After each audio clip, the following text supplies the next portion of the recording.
Hello, you're watching Hornbill TV. Manipur is once again facing an internet suspension ordered by the state government on September 10th as the situation worsens. Following a 24-hour ultimatum from student bodies demanding the removal of the Director General of Police and increased security measures, massive protests have erupted in key areas like Airtel, Kagwa and Lamlong. The protests turned violent in Kagwa, with security forces responding to stone pelting and catapult attacks. Rapid Action Force personnel have been deployed using tear gas and rubber bullets to control the crowds.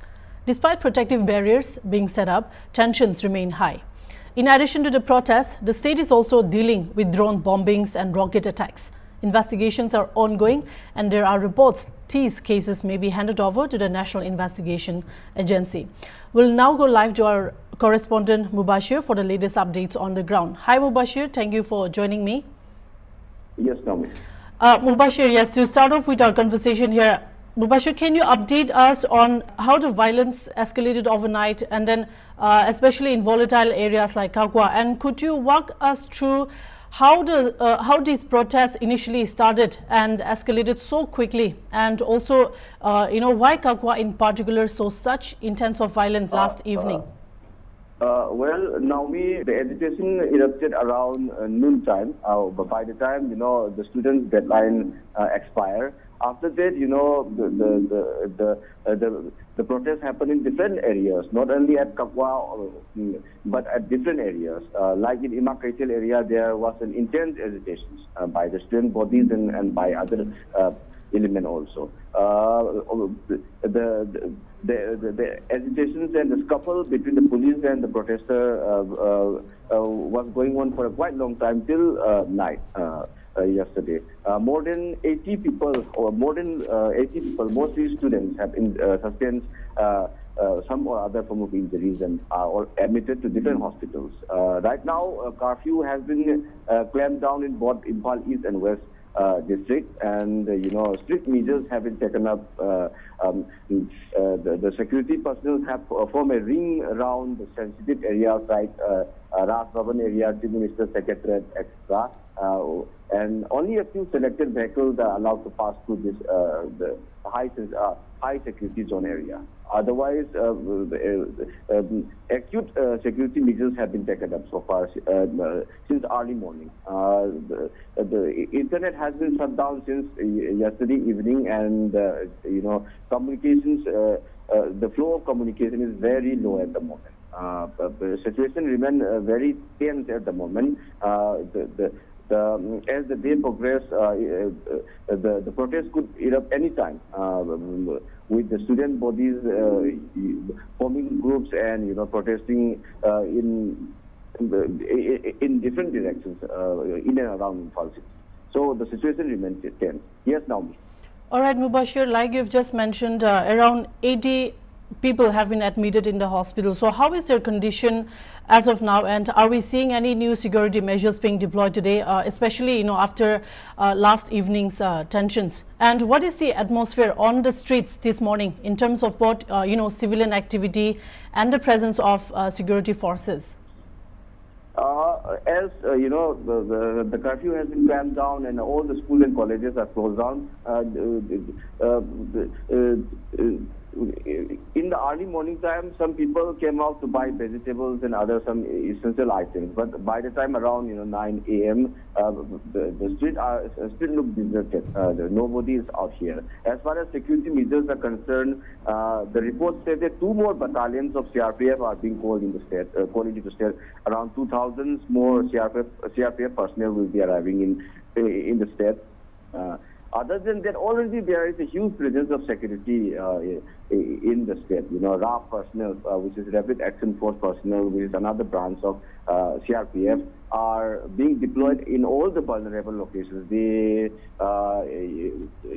utilizes different, bomb control mechanisms like the tear gas, shelling, and this smoke bomb, all kind of stuff are being deployed. All the mob control mechanisms are being deployed by these Arab personnel. However, protesters resorted to stone peltings and other form of violence in different locations.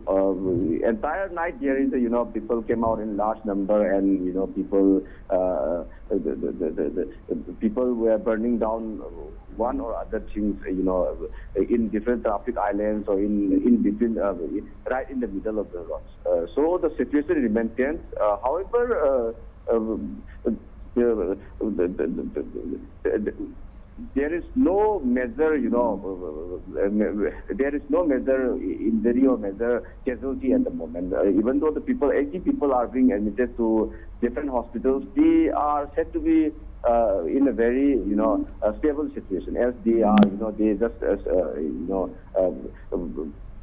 they just became the victim. They just became, being hit by the tear gas shells and rubber bullets, which are, not life-threatening. I must say.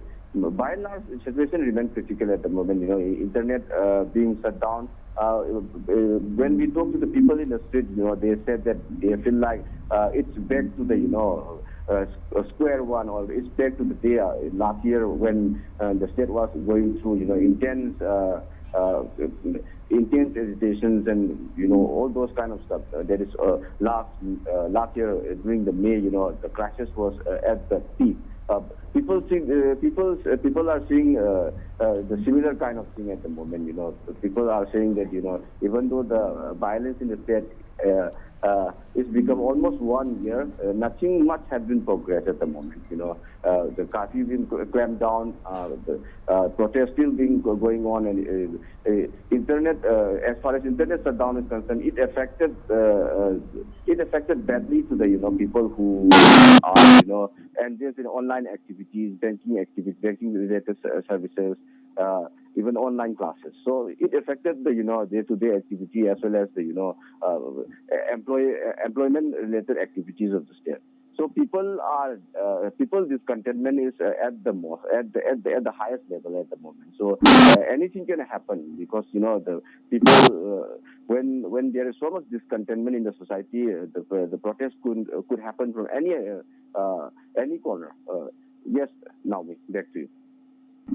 Mubashir, like you have just mentioned, with the involvement of different security forces and agencies, including the Rapid Action Force and SM Rifles, has there been a significant part of managing the crisis? So how are these forces coordinating on the ground, and what challenges are they facing? Have there been any talks of opening a dialogue with protesters as well from the authorities? As far as protesters are concerned, the student bodies, they meet the governor only last night itself. But however, the governor tried to persuade them that even their demands are not solely in the hand of the governor himself. Removal of DGP cannot be executed by the governor alone. It has to be sanctioned by the central government and other stuff like that. But at the moment, they are the governor and the student bodies meet last evening itself. They have a thorough discussion also. But no common ground can be reached at the moment. Student bodies are still saying that they will continue with the protest, all form of protest, and there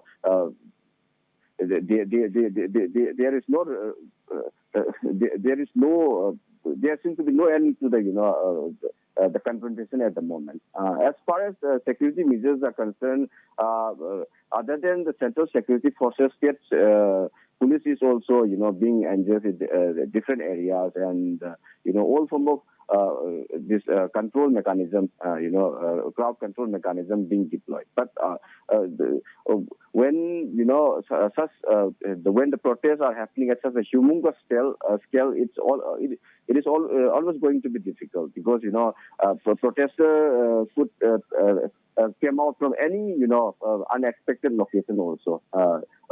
There are many narrow streets and corners from where these protesters regroup, and they started burning things down. They started pelting stones, and and they started marching. So it's very difficult for the authority to handle this sort of large-scale protest at the moment. Yes, now actually. Right, Mubashir. There's been mention of drone bombings and rocket attacks in the recent days. Can you update us on the current state of investigations and the possibility of the cases being handed over to the national agencies, Mubashir? Yesterday, we talked to the police department, high-ranking police department officers, and they informed that about this rocket propeller being used in the peripheral area, and this high-tech drone technology being used to drop this grenade at specific locations. They are seeking the expertise of these NIA officials, and they will in fact they have procured some anti-drone machines also in just recently. So that is what the state government and the police department is saying. But on the ground, people who are actually living in the nearby this hilly terrain or in this peripheral areas, the people have become quite insecure, in a sense that anytime violence could break out, anytime this drone bombings and this rocket could came from any direction. So the people in those areas are unsafe, and they feel insecure at the moment. So there is also one reason why the protests have been escalated to such extent at the moment, because people are totally dissatisfied with the kind of handling the state government and the central government have been doing in the state so far. Because the crisis is already more than 13 or 14 months old, and still new form of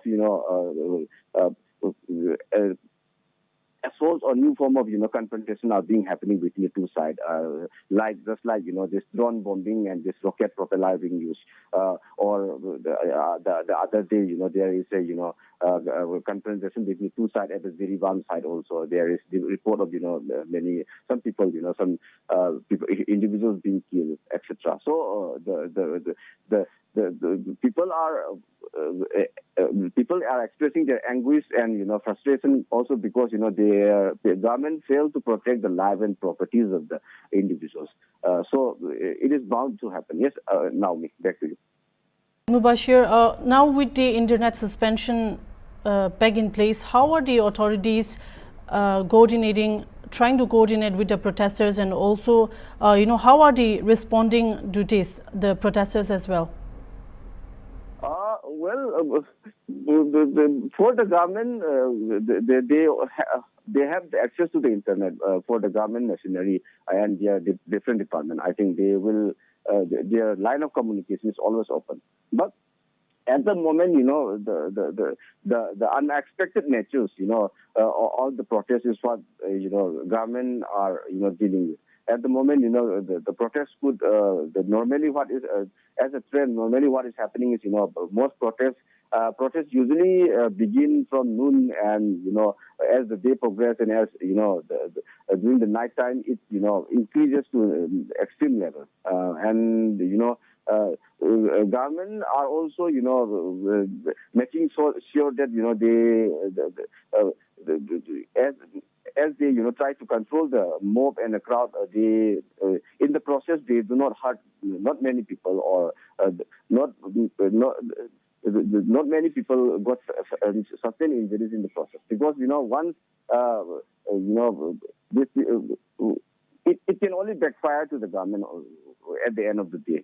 The protest is at the moment it's very unorganized, in a sense that it can come from any side, and even though the government the first this Kokomi people they declared this public emergency. Later on, they dropped, they suspended this public emergency, and then these student bodies take up the issues, and they try to meet the government, and they have in fact met the governor also, and they have met the chief minister also. However, even the chief minister and the governor, there are certain demands which even chief minister or the governor could not decide on their own. They need central government approvals all the time. So the situation remains critical, and the state had come in the backlog kind of a thing, stalemate kind of a thing. It is neither going to one direction or not coming back to other direction. So the stalemate continues. Yes, Naomi.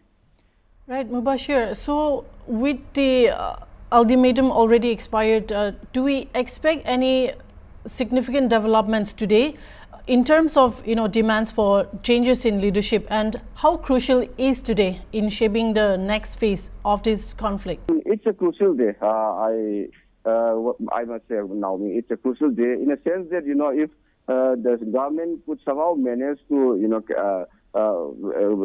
calm down the violence and bring down the violence and protest, we could hopefully come back to normalcy. Otherwise, it could backfire, and the situation could deteriorate very quickly from here. So it's a crucial day. But since morning, I'm seeing that huge security apparatus are being set up. All the measures, street and square particularly in Impal areas, have been manned by huge number of central as well as the state security personnel, and most of the important routes have been barricaded by huge number of security personnel. So it will be difficult for the protester to reach the sensitive area with the kind of mechanism they have created. But in the outskirts area, the violence could still happen, and we need to see how everything came out. Yes, now. All right, Mubashir, thank you for your updates. You stay safe, and we'll be connecting to you more on these updates as well. So, it's clear that the situation in Manipur remains highly volatile at the moment, with both the protests and the security response intensifying. Well, the internet suspension has added another layer of complexity, making communication and coordination even more challenging for both the public and the authorities. So as we continue to monitor these developments, we hope for a peaceful resolution to the unrest. For now, this is all. For more news and updates, keep watching Hornbill TV.